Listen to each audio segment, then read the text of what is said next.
Hello friends, welcome back to our channel சென்னையின் கைமணம். ஆம்பூர் ஸ்டைலில் சீரக சம்பா வச்சு மட்டன் பிரியாணி எப்படி செய்கிறதுன்னு பார்க்கலாம் வாங்க. ஃபஸ்ட்டு 3/4 கிலோ மட்டனை 1 டீஸ்பூன் மஞ்சள் பொடி, 1/2 லிட்டர் தண்ணி வச்சு 10 நிமிஷம் வேக வச்சுக்க போகிறோம். அடுத்து பாத்திரத்தை ஸ்டவ்வில் வச்சு சூடானதும் 75 கிராம் நெய் சேர்த்து 4 ஏலக்காய், 4 1 இன்ச் பட்டை, 8 லவங்கம் சேர்த்து நெய்யில் வறுத்துக்க போகிறோம். 75 கிராம் சமையல் எண்ணெய் சேர்த்துக்க போகிறோம். அடுத்து 300 கிராம் அப்ராக்சிமேட்டாக 3 மீடியம் சைஸ் வெங்காயம் கட் பண்ணி சேர்த்து வதக்கிக்க போகிறோம்.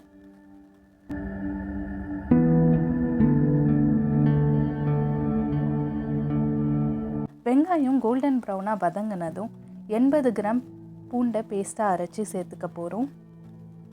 பூண்டு சேர்த்ததும் கை எடுக்காமல் வதக்கிட்டே இருக்கணும், இல்லைனா அடி பிடிச்சிரும். இது போல் வதங்கினதும் 1 கைப்பிடி அளவு புதினா கொத்தமல்லி இலை, 4 பச்சை மிளகாய் சேர்த்து வதக்கிக்க போகிறோம்.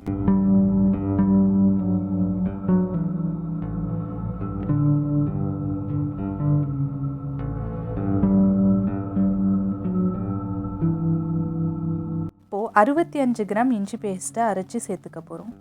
ஆம்பூர் ஸ்டைலில் எப்போவுமே இஞ்சியை விட பூண்டு அதிகமாக சேர்க்கணும்.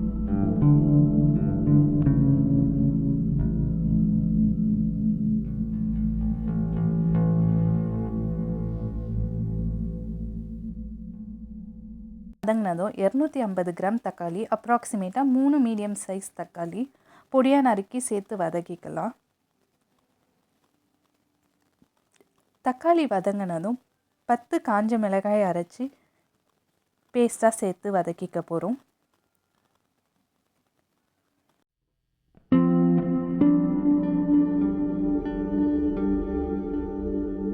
அடுத்து 150 கிராம் தயிர் சேர்த்துக்க போகிறோம்.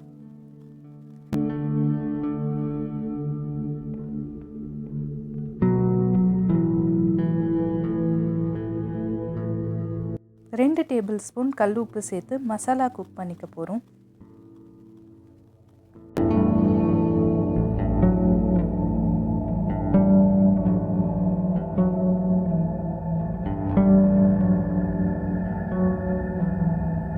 மசாலா லைட்டாக கொதிக்க ஆரம்பித்ததும் இப்போது வேக வச்ச மட்டன் சேர்த்து குக் பண்ணிக்க போகிறோம்.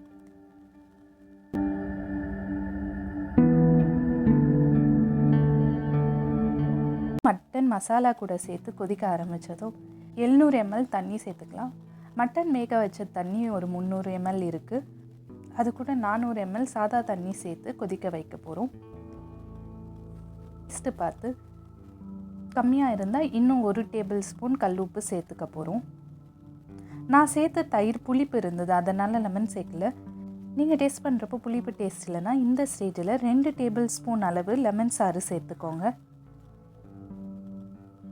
இதுபோல் மசாலா கொதிக்க ஆரம்பித்ததும் 1/2 மணி நேரம் கழுவி ஊற வச்ச 750 கிராம் சீரக சம்பா ரைஸை தண்ணி இல்லாமல் ரைஸ் மட்டும் சேர்த்துக்க போகிறோம்.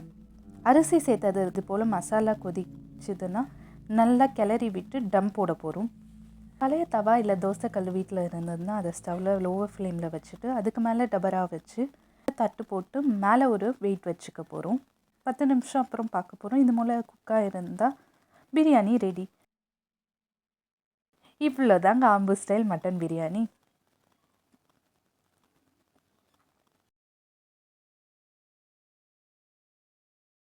தேங்க்ஸ் ஃபார் வாட்சிங்.